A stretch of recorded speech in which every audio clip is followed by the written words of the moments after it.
Story zone, তোমার অনুভূতিদের খুঁজে নাও এখানেই। হন হন করে হেঁটে বাড়ির দিকে এগুলো চারুলতা। পিছু নিচ্ছিল রোজাও, কিন্তু হাত তুলে তাকে সে জিজ্ঞেস করলো, তুমি কোথায় যাচ্ছ? তোমার সাথে। না, আমার সাথে কেন যাবে? তাহলে? কপাল চাপড়ালো চারুলতা। পরক্ষণে রোজার কাঁধে হাত রেখে তাকে ঘুরিয়ে দিয়ে আঙুল তুলে নির্দেশ করলো, ওই দেখো, সবাই কাপল ডান্স করছে। তো বোকার মতন প্রশ্ন করে বসলো রোজা। পরক্ষণেই চারুলতার ইঙ্গিত ধরতে পারল সে। বিস্মিত দৃষ্টিতে ফিরে চাইতেই এক তীর্যক হাসি তাকে উপহার দিল চারু। ভাইয়াকে টেনে হিস্টে হলে নিয়ে যাও, একবার রাইসার সামনে সামনে নাচবে, ঠিক আছে? সবাই যেন দেখতে পাই হাউ হ্যাপি হি ইজ। রোজার পিঠ চাপড়ে শুভ কামনা জানিয়ে উল্টো পথ ধরল চারুলতা। অপরদিকে একলা দাঁড়িয়ে একটি শক্ত ঢোক কলার্থকরণ করল রোজা। আসমান আর কাপল ড্যান্স, মাথা খারাপ! নিজের অবাধ্য হৃদয়ের কাছে হার মেনে টেবিলের সামনে উপস্থিত হলো রোজা। আসমান যথারীতি চেয়ারে বসে নিজের ফোনের দিকে তাকিয়ে আছে। ব্লেজার খুলে চেয়ারে ঝুলিয়ে রেখেছে। রোজার উপস্থিতি অনুভব করা সত্ত্বেও চোখ তুলে তাকালো না। রোজা বেশ কিছুক্ষণ ইতস্তত করলো, চলেও যেতে নিল, কিন্তু শেষে আবার কি ভেবে ফিরে এলো। আসমানের কান থেকে ইয়ারবাড খুলেই দ্রুত কণ্ঠে আবেদন জানালো, চলো কাপল ডান্স করি। দ্রুত উচ্চারণ করার কারণ যেন মস্তিষ্ক অতিরিক্ত ভাবনা চিন্তার সময় না পায়। কথা শুনে জগতের সবচেয়ে নির্বিকার শূন্য দৃষ্টিতে চাইলো আসমান। আসমানের হাতে তখনও ফোন রয়েছে। সবাই করছে, আমাদেরও করা উচিত। আসো না, কতক্ষণ একা একা এভাবে বসে থাকবে? লোকে এমনিতেও অনেক কথা বলছে। জোরপূর্বক সাহস সঞ্চয় করে রোজা নিজের ডান হাতখানা বাড়িয়ে দিল আসমানের দিকে। পিশাচটির অভিব্যক্তিতে বিন্দু মাত্র পরিবর্তন ঘটল না। দৃষ্টি নামিয়ে চাইল রোজার বাড়ানো হাতের দিকে। পর মুহূর্তে পাল্টা নিজের হাত এগিয়ে দিল। হতবিহ্বল হয়ে পড়ল রোজা। হাত ধরার বদলে নিজের হাত বাড়িয়ে ধরেছে। সত্যি? অসম্ভব! এ নিশ্চয়ই কল্পনা। হৃদয় মুহূর্তে সিক্ত হয়ে উঠল অদৃশ্যমান এক আবেগে। অনুভূতির প্রজাপতিরা পাখনা মেলে উড়াল দিল সর্বাঙ্গ জুড়ে। চেহারায়ও ভর করল সেই সুখবোধের বর্ণ। পুলকিত হৃদয়ে সম্মোহনী ভঙ্গিতে রোজা যেই না নিজের হাত আসমানের হাতে রাখতে যাচ্ছিল, ঠিক তখনই পুনরায় আশার প্রতি মধ্যাঙ্গুলি দেখিয়ে আসমান নিজের হাতটি ঝাঁকিয়ে রোজার চিন্তা শুধরে দিল। এয়ারবাড। এক মুহূর্ত বরফখণ্ড হয়ে থাকলো রোজা। তারপরই শরীর জুড়ে ছড়িয়ে পড়ল তীব্র ক্রোধের অনুভূতি। এক হাতে আসমানের হাত পাকড়াও করে অপর হাতে এয়ারবাড সশব্দে থাপ্পড় দেওয়ার ভঙ্গিতে খপ করে রাখল সে। রাগান্বিত ভঙ্গিতে ভ্রু এবং নাক কুঞ্চিত হয়ে থাকলো। ইডিয়েট। উল্টো ঘুরল রোজা। পিছনে তাকানো ছাড়াই গট গট করে হেঁটে চলে গেল ফুড কাউন্টারের দিকে। কি ঠেকা পড়েছে ওই দানবের সঙ্গে নাচানাচি করতে? নেহাত চারুলতা অনুরোধ করলো বলে, না হলে কে যায় ওই রকম না খাস্তা রিজেকশন খেতে? এর থেকে চকলেট ফাউন্টেনে কেক ডুবিয়ে খাওয়া উত্তম। খাবারের থেকে বড় কোনো ঔষধ দুনিয়ায় নেই ভেবে এক দফা ফোঁস ফোঁস করে নিঃশ্বাস ছাড়ল সে। কয়েক পলক রোজার চলে যাওয়ার পথের দিকে তাকিয়ে পরবর্তীতে ফোনে মনোযোগ দিল আসমান। পুনরায় এয়ারবাড দিল কানে। নিজেও অনুধাবন করল না ঠিক কখন মাস্কের আড়ালে থাকা অধরে খুবই ক্ষীণ একটি হাসির ধারা খেলে গিয়েছে। বারে বসে মুহিততে চুমুক দিচ্ছিল চারুলতা। ঠিক তখনই পাশের চেয়ার দখল করে বসল আসিফ। রাইসার বড় ভাই আসিফ শিকদার। সহসাই বিতৃষ্ণায় ছেয়ে গেল চারুর চেহারা। নিশ্চয়ই নিজের অপমানের বদলা নিতে ভাইকে লেলিয়ে দিয়েছে রাইসা। নিজের গ্লাস হাতে উঠে আসতে চাইলেই আসিফের হাত চারুলতার কাউন্টারের উপর রাখা হাতে চেপে বসল। কোথায় যাচ্ছ ডার্লিং? থমকালো চারুলতা। ঘুরে তাকালো আসিফের দিকে। বাঁকা হাসি ঝুলছে কিঞ্চিত ফাঁক হয়ে থাকা ঠোঁটে। লিপস্টিক ব্যবহার করে রাঙানো হয়েছে তা। আসল বর্ণ কালছে। হবে নাই বা কেন? সিগারেট, অ্যালকোহল, ড্রাগ, দুনিয়ার কোনো জিনিসই বাকি রাখেনি সেবন থেকে। তাই তো স্বাভাবিক দেখাতে প্রসাধনীর সাহায্য নিতে হয়। তুমি কি নেড়িকুত্তা আসিফ? বোন লেলিয়ে দিল, লেজ নাড়তে নাড়তে চলে আসতে হবে? চারুলতার প্রশ্নে হতচকিত হয়ে পড়ল আসিফ। এই মুহূর্তে ফ্যাল করে চেয়ে রইল চারুলতার পানে। ক্রমেই অধরে হাসিটুকু পুনরুৎপত্তি ঘটল। লেলিয়ে দেবো কেন? আমি স্বচ্ছাই এসেছি, because you are looking tonight. সম্পূর্ণ আগ্রহ হারিয়ে চারুলতা উঠে পড়ল। তোমার ফ্ল্যাটিংয়ে অজ্ঞান হওয়ার মতো আরো অনেক মেয়ে আছে পার্টিতে, আমাকে রেহাই দাও। কোথায় যাচ্ছ বেবি? বলে সহসাই পিছন থেকে চারুলতার কোমর জড়িয়ে ধরল আসিফ। মাথা ঠেকালো মেরুদণ্ড বরাবর। গাউনের উপরেও চারুলতা স্পষ্ট নিজের পিঠে ঠোঁটের স্পর্শ অনুভব করল। সমস্ত শরীর জুড়ে কম্পন খেলে গেল। সাই করে উল্টো ঘুরে চারু তীব্র কণ্ঠে বলল, behave yourself Sikdar. What if I don't remain? উঠে দাঁড়ালো আসিফ। এক ঝটকায় চারুলতাকে কাছে টেনে নিল, মিশিয়ে নিল নিজের শরীরের সঙ্গে। মানবিকতা বজায় রাখার সর্বাত্মক চেষ্টা করলো চারু। দাঁতে দাঁত ঘষে উচ্চারণ করলো, আসিফ ভুলে যেও না, এটা একটা সামাজিক পার্টি, কোনো ডিস্কো বা ক্লাব না। আর আমিও একজন নারী, কোনো স্লিপার নই। চলো তাহলে ডিস্কো ক্লাব, না হলে আমার অ্যাপার্টমেন্টে একসাথে রাত কাটাই। Trust me, I am really good. বিড়বিড় করে চারুলতার বুকে হাত ছোঁয়ালো আসিফ।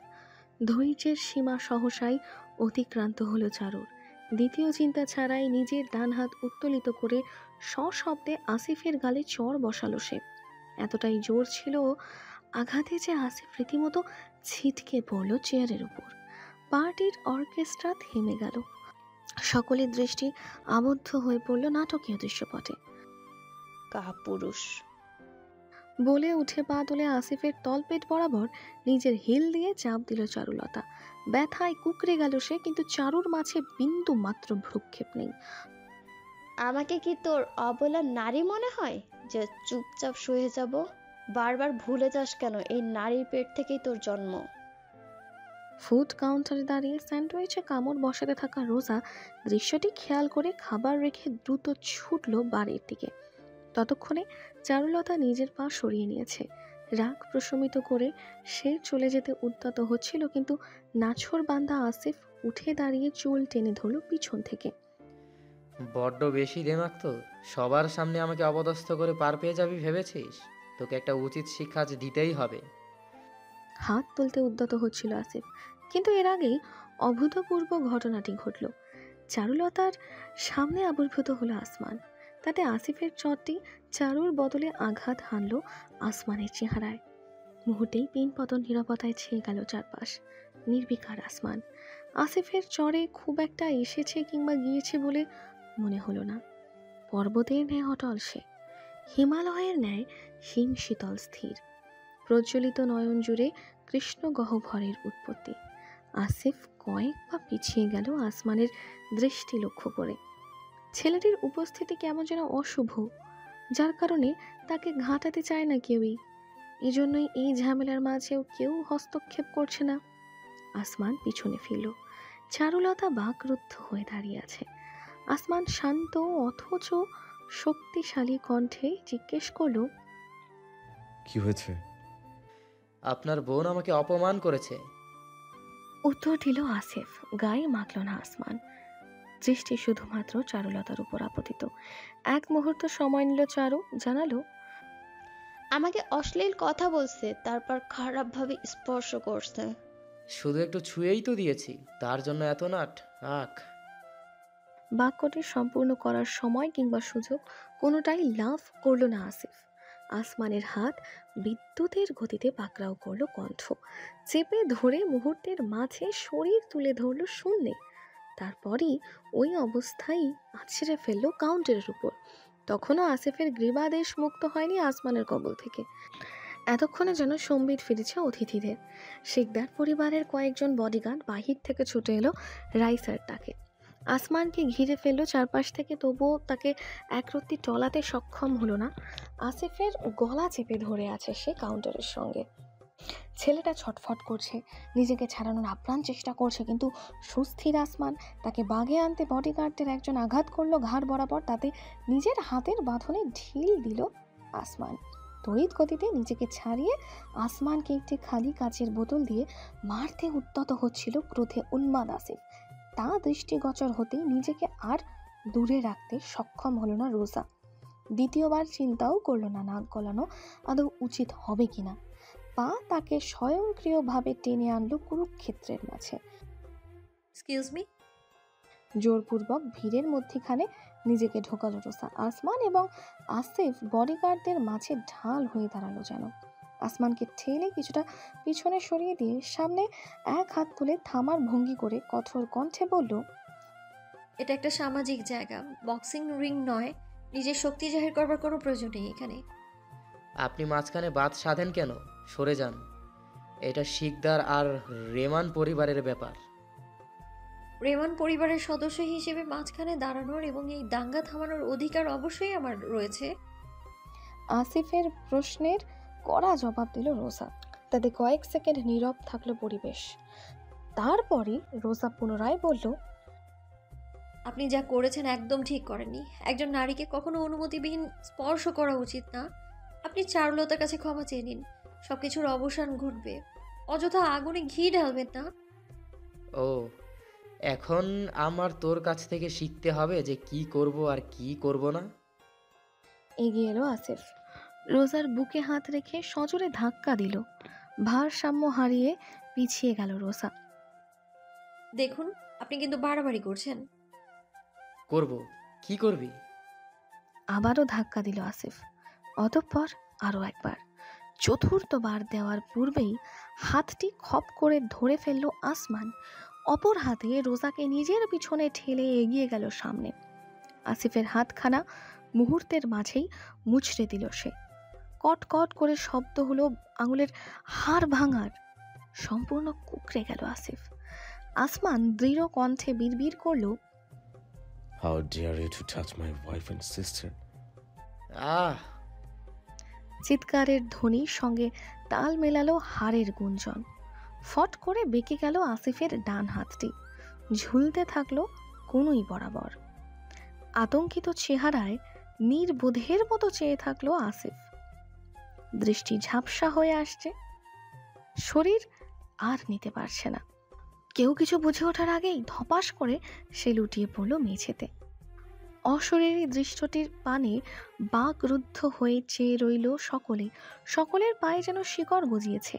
সামান্যতম নড়চড় করার সুযোগ দিচ্ছে না বিস্মিত মস্তিষ্ক। বডিগার্ডরা পর্যন্ত আসমানের দিকে এগোনোর দুঃসাহস প্রদর্শন করছে না। ঊর্ধ্বশ্বাসে দৃশ্যপটে ছুটে এলো রাইসা। নিজের বড় ভাইয়ের করুণ দশা লক্ষ্য করে উচ্চ কণ্ঠে আদেশ ছুড়ল, কল অ্যাম্বুলেন্স। বডিগার্ডের একজন ফোন করতে করতে রাইসা আসমানের দিকে ফিরল। অন্যরা তাকে ঘিরে ধরল। ম্যাম প্লিজ ঝামেলায় জড়াবেন না। গার্ডদের চোখ রাঙানি দিয়ে উপেক্ষা করে গট গট করে হেঁটে আসমানের মুখোমুখি দাঁড়ালো রাইসা। মেয়েটির চেহারা জুড়ে ক্রোধের শিখা জ্বলছে, দৃষ্টিতে ঘৃণার অতল গভীর সমুদ্র। অনুভূতির তাড়নায় ঠোঁট চোরা কাঁপছে তীর তীর করে। You bastard. নিজের দুর্বল হাতেই আসমানের বুকে ঘুষি বসালো সে। টলল না আসমান, প্রতিরোধ করার চেষ্টাও করল না। একের পর এক আঘাত আসতে থাকলো, কিন্তু কোনো নারীকে পাল্টা আঘাত করতে ইচ্ছুক নয় সে। কি মনে করেন আপনি নিজেকে? সর্বশ্রেষ্ঠা? ক্ষমতার দাপট দেখিয়ে পার হয়ে যেতে পারবেন না। নিশ্চুপ আসমান, নিশ্চুপ প্রত্যেকে। রাইসার গাল বেয়ে অশ্রু করাচ্ছে, চিৎকার করে সে কথা বলছে। আপনি আদতে একটা দানব, ভয়ঙ্কর দানব। মুখোশের আড়ালে নিজেকে ঢেকে রাখেন যেন কেউ টের না পায় কতটা পৈশাচিক সত্তার অধিকারী আপনি। আপনার এই মুখোশ। আসমান সহসাই নিজের মাস্কে হাত দিল, কিন্তু পরিস্থিতির উত্তেজনায় সদা সচেতন ব্যক্তিরও এক সেকেন্ড দেরি হয়ে গেল। রাইসা এক টানে ছিঁড়ে ফেলল মুখের মাস্ক, ছুঁড়ে ফেলল দূরে। হ্যালো ডিয়ার লিসেনার্স, আপনারা শুনছেন স্টোরিজ অন প্রেজেন্স ধারাবাহিক পর্ব গল্প। আমাদের সামগ্রিক প্রচেষ্টাকে উৎসাহিত করতে লাইক অ্যান্ড কমেন্ট করতে ভুলবেন না। Thank you. আমার ভাইয়ের কিছু হলে আপনাকে বিদ্যুৎ পৃষ্ঠ হওয়ার মতন করে ঝাঁকুনি খেয়ে থমকে গেল রাইসা। বিস্ফোরিত দৃষ্টিতে চেয়ে থাকলো নিজের উন্মুক্ত করা দৃশ্যের পানে। শুধুমাত্র সেই নয়, বরং উপস্থিত প্রত্যেক অতিথি নিষ্পলক তাকিয়ে রইল এক পরাবাস্তব দৃশ্যের দিকে, যা কোনোদিন নিজের চোখে অবলোকন করার কল্পনাও কেউ করেনি। সম্পূর্ণ দৃশ্যমান আসমানের চেহারা, শুভ্র ত্বকে আচ্ছাদিত চেহারায় শিশু সুলভ মায়া, সৃষ্টিকর্তার অতি যত্নে সৃষ্টি ভাস্কর্যের ন্যায় মুখাবয়ব এতটাই মাধুর্যপূর্ণ যে তা হতে দৃষ্টি ফেরানো তাই সবই অত্যন্ত আকর্ষণীয়, যতক্ষণ না পরাশক্তি এতে হস্তক্ষেপ করে। পুষ্ট ঠোঁট জোড়ার দুই পাশের চোয়াল বেয়ে চলে গেছে দুইটি গাঢ় সেলাইয়ের দাগ, যেন মুখটা চিরে পুনরায় সেলাই করে দেওয়া হয়েছে, যার চিরস্থায়ী চিহ্ন রয়ে গিয়েছে। কাঠের পুতুলের মতন লাগছে দেখতে, যার কলকাঠি নাড়লে মুখ নেড়ে কথা বলতে আরম্ভ করবে। বরফ খণ্ডে পরিণত হওয়া রোজা নিজের থমকে যাওয়া হৃদযন্ত্রের অবাধ্য ব্যাকুলতা নিয়ে তাকিয়ে রইল ভূতুরে দৃশ্যটির দিকে। কি হয়েছে আসমানের সঙ্গে? সম্পূর্ণ ছিঁড়ে ফেলা হয়েছিল ঠোঁটের দুপাশ। বৈশাচিক এক তকতকে চিহ্নের উৎপত্তি ঘটিয়েছে। ছোয়াল জুড়ে চারদিকে তাকালে শরীর শিরশির করে ওঠে। দানবীয় সত্তার জন্য এক দানবীয় অবয়ব। মানব হৃদয় মাত্রই ভয়ে কিংবা ঘৃণায় দৃষ্টি ফিরিয়ে নিতে বাধ্য হলেও তাই নির্বাক দর্শক সব একে একে দৃষ্টি সরিয়ে নিল। কেউ উল্টো ঘুরে গেল, কেউ বা মুখ চেপে ধরে নিজেদের আবেগ নিয়ন্ত্রণ করলো। অবিশ্বাস্য হলেও সত্য, তাতে আসমানের মাঝে কোনো প্রকার প্রভাব দেখা গেল না। সে নিজের চেহারা আবৃত করার আর কোনো চেষ্টাই করলো না। দৃষ্টিতে শুধুমাত্র শীতলতা ছাড়া কিছুই প্রদর্শিত হলো না। রোজার মনে হলো সে পায়ের জোর হারিয়ে ফেলছে। আসমানের এই কি তাহলে কলঙ্ক? একে কি আদৌ কলঙ্ক বলা যায়? ঠিক যেমন চাঁদের শরীরে কলঙ্ক থাকে, তেমনি আসমানের চেহারাকেও বিকৃত কলঙ্কে ছেয়ে ফেলেছে কোনো এক পৈশাচিকতার নিদর্শন। সব থেকে দুঃখজনক ব্যাপার হলো এই নিদর্শন ক্ষণস্থায়ী নয়, বরং আসমানের আজীবনের। মার্ভেল ভবনের সামনে BMW এসে থামতেই ভেতর থেকে নেমে পড়ল চারুলতা। পার্টি ক্যান্সেল হয়ে গিয়েছে অপ্রীতিকর ঘটনার পর। আসিফকে হসপিটালে নিয়ে যাওয়া হয়েছে। এর পরপরই সেই স্থান পরিত্যাগ করেছে রেমান পরিবার। আসমানের চেহারা এবং কার্যকলাপ নিয়ে তীব্র গুঞ্জনের মাঝে অবস্থান করে চারুলতার সমস্ত শরীর এখনো পর্যন্ত ঝনঝন করছে তীব্র এক আক্রোশে। যদি ক্ষমতা থাকতো তাহলে হয়তো সে প্রত্যেকের দৃষ্টি হরণ করে নিত মুহূর্তের জন্য। আসমান কেন রাইসাকে বাধা দেয়নি? কি দরকার ছিল এত সুপুরুষ সাজার? প্রশ্নগুলো সে চাইলেও কোনোদিন করতে পারবে না। পিছন পিছন রোজা নামতেই পুনরায় গাড়ির ইঞ্জিন চালু করলো আসমান। ফিরে তাকালো চারুলতা এবং রোজা উভয়ই। আসমানকে কোনো যান্ত্রিক মেশিন ছাড়া ভিন্ন কিছু মনে হচ্ছে না। চেহারা সম্পূর্ণ উন্মুক্ত, তাদের চোখ পড়লেই বিভৎসতা নজরে আসছে। বিন্দুমাত্র খেদ নেই, আপন দুনিয়ায় বিলীন সে। স্টিয়ারিংয়ে এক হাত দিয়ে অপর হাত জানলায় ঝুলিয়ে কোনো এক অজ্ঞাত গন্তব্যের উদ্দেশ্যে যাত্রা করতে উদ্যত সে। কোথায় যাচ্ছিস? চারুর বিষাদপূর্ণ প্রশ্নের কোনো জবাব প্রদান করলো না আসমান। গিয়ারে হাত রাখলো, দীর্ঘশ্বাস ফেলে কপালে হাত বোলালো চারুলতা। কিন্তু অতর্কিতে তাকে অবাক করে দিয়ে গাড়ির প্যাসেঞ্জার সিটের দরজা খুলে ভেতরে চেপে বসলো রোজা। প্রশ্নবোধক দৃষ্টিতে তাকালো আসমান এবং চারুলতা উভয়ই। রোজার দৃষ্টি রইল সামনের দিকে, কারো দিকেই নজর দিতে সে ইচ্ছুক নয়। চেহারায় অদ্ভুত এক কাঠিন্য। শেষমেশ তাকে কিছুই বলল না আসমান। গিয়ার টেনে এক হাতে স্টিয়ারিং ঘুরিয়ে এগোলো। গাড়ির পিছনের কাচের দিকে এক দৃষ্টি চেয়ে থাকলো চারুলতা। কণ্ঠে দলা পাকিয়ে এলো কান্না। দ্রুতই সিটি ইউফোরিয়ার গেট পেরিয়ে রাতের শহরে সড়কে এসে পড়ল গাড়ি। অসহনীয় নিস্তব্ধতা গাড়ির ভেতরে। একবারের জন্যও আসমানের দিকে দৃষ্টিপাত করছে না রোজা। আসমানও না, নৈশব্দ প্রহরে এক মনে গাড়ি চালিয়ে যাচ্ছে। ক্ষণে ক্ষণে ট্রাফিকের গুঞ্জন চৌচির করে দিচ্ছে সেই নৈশব্দ। অদ্ভুত হলেও সত্য, মুহূর্তটি দীর্ঘস্থায়ী হলো 2.5 ঘন্টা। আসমানের নিরুদ্দেশের যাত্রা থামল সুবিস্তৃত মহাসড়কের এক পাশে। গাড়ি থেকে নেমে গেল সে একটি শব্দ উচ্চারণ ছাড়াই। রোজা ঠায় বসে রইল।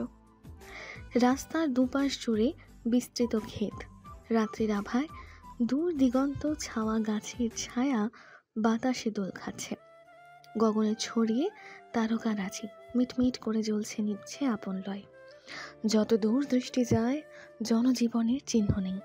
আছে এই রাত, রাতের তারারা এবং শীতল বায়ুর প্রবাহ। গাড়ির বনেটে হেলান দিয়ে দাঁড়ালো আসমান। পকেট থেকে বের করলো একটি লাইটার। প্রথমবারের মতন আসমানকে ধূমপান করতে দেখলো রোজা। দিগন্তের দিকে চেয়ে ঠোঁটে সিগারেট পরে স্থির ভঙ্গিতে তাকিয়ে আছে সে। সিট বেল্ট খুলে বেরিয়ে এলো রোজা। মৃদু শব্দে গাড়ির দরজা বন্ধ করে এগোলো। জায়গা করে নিল ঠিক আসমানের পাশেই। বুকে দুহাত গুটিয়ে চেয়ে থাকলো যেদিকে চেয়ে আছে আসমান।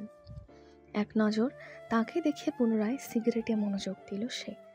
নিস্তব্ধতা ভালোই লাগছে। বায়ুর এলোমেলো আবহ এবং রাত্রির মায়া, প্রকৃতির মায়া জালে নিজেকে হারিয়ে ফেলা খুব মন্দ নয়। তোমার ভয় করছে না? প্রশ্ন শুনে মাথা ঘুরিয়ে তাকালো রোজা। আধ খাওয়া সিগারেট 2 আঙুলে ধরে তখন দিগন্তের পানে আবদ্ধ আসমান। সোজা সাপটা জবাব দিল রোজা। করছে। আসমানের চেহারায় সন্তুষ্টি ফুটে উঠল। যাক, রোজা অন্তত সান্ত্বনা দিয়ে মিথ্যা কথা বলেনি। যদি বলতো যে না, ভয় করছে না, তখনই আসমান নিজেকে গুটিয়ে নিত। কারো করুণা কিংবা সহমর্মিতায় অ্যালার্জি আছে। তুমি দেখতে বিভৎস। একদম পিচাসের মতো। রোজার কথায় যুক্ত করলো আসমান।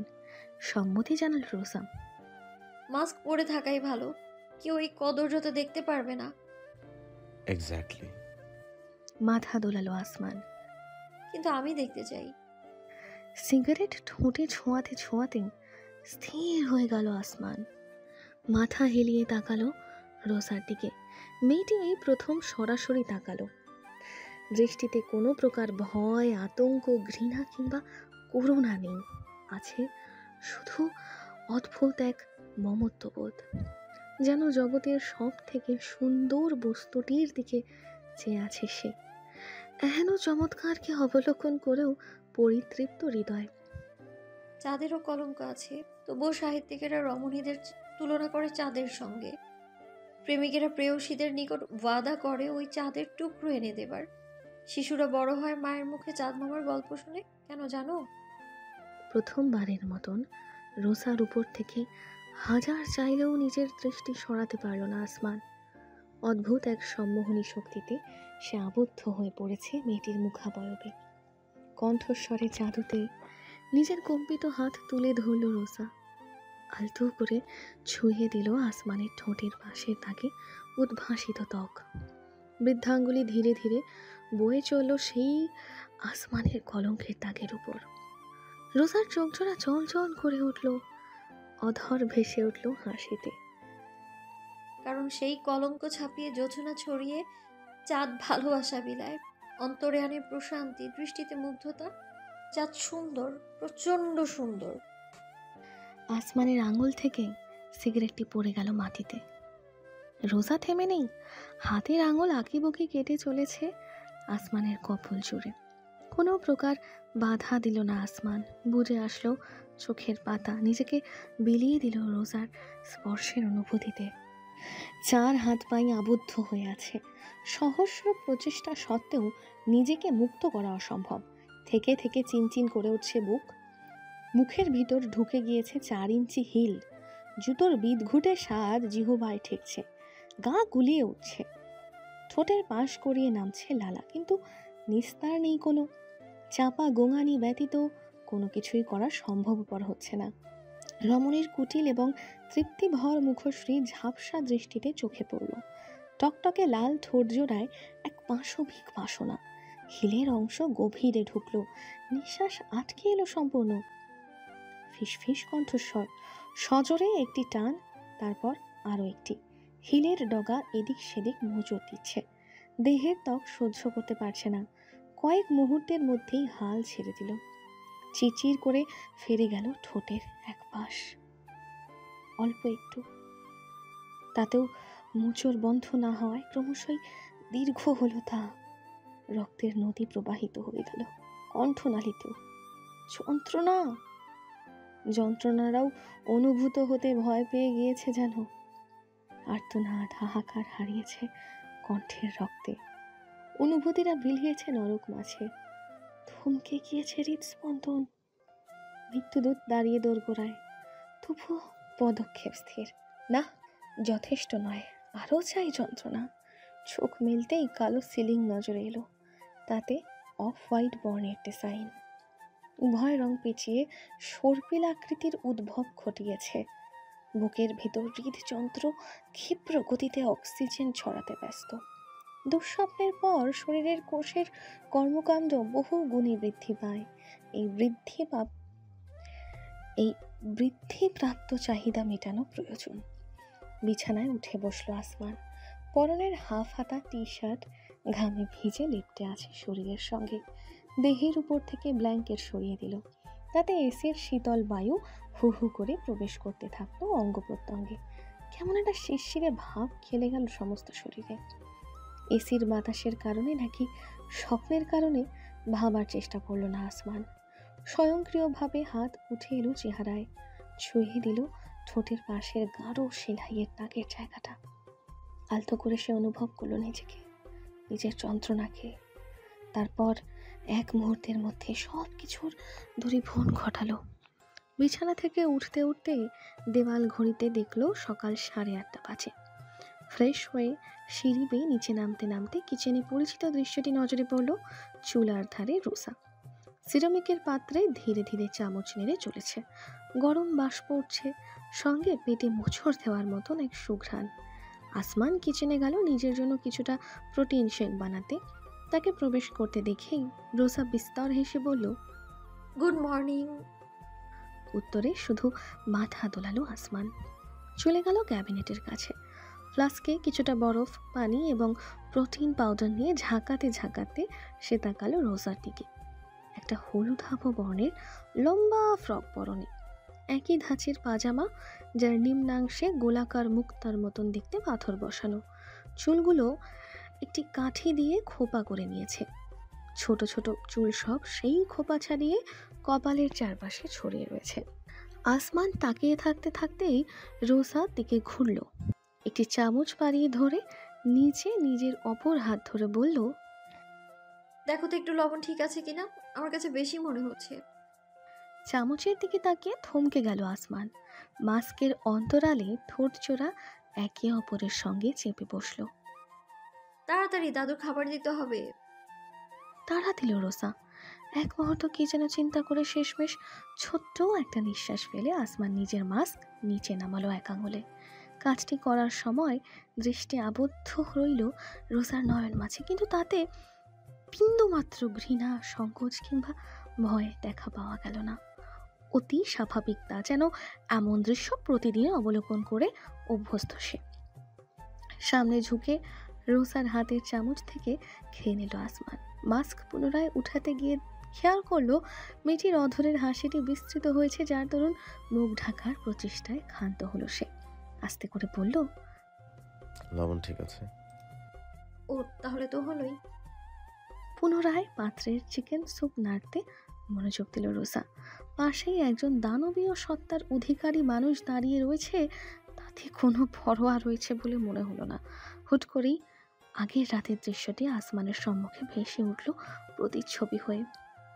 মহাসড়কের ধারে রাত্রির চাদরে তারকার আচ্ছাদনে আসমানের অবিচলিত ছুঁয়ে দিয়েছিল কলঙ্ক এই মেয়েটি। বহুদিন বাদে আসমান কাউকে নিজেকে এতটা নিগুড়ভাবে স্পর্শ করতে দিয়েছিল। অস্বীকার করার জন্যই ভালো লেগেছিল, ভীষণ ভালো। হৃদয়ের পাথর দরজায় যেন মৃদু এক করাঘাত করে গিয়েছে সেই কোমল স্পর্শ। আরও একবার তা অনুভবের বাসনা জেগে বসেছিল অবাধ্য অন্তর জুড়ে, কিন্তু নিজের মর্জির নিয়ন্ত্রক আসমান খুব সহজেই লাগাম দিতে পেরেছে অপ্রয়োজনীয় সকল অনুভূতিতে। নার্সের আগমনে সহসাই নিজের মাস্ক তুলে পুনরায় মুখ ঢেকে ফেলল আসমান। রোজা একটি ট্রেতে নিজের দাদুর খাবার বেড়ে দিল। নার্স তা নিয়ে আড়াল হয়ে যেতে টেবিলে নিজেদের খাবার সাজাতে আরম্ভ করলো সে। হ্যালো ডিয়ার লিসেনার্স, আপনারা শুনছেন স্টোরিজ অন প্রেজেন্টস ধারাবাহিক পর্ব গল্প। আমাদের সামগ্রিক প্রচেষ্টাকে উৎসাহিত করতে লাইক এন্ড কমেন্ট করতে ভুলবেন না। Thank you.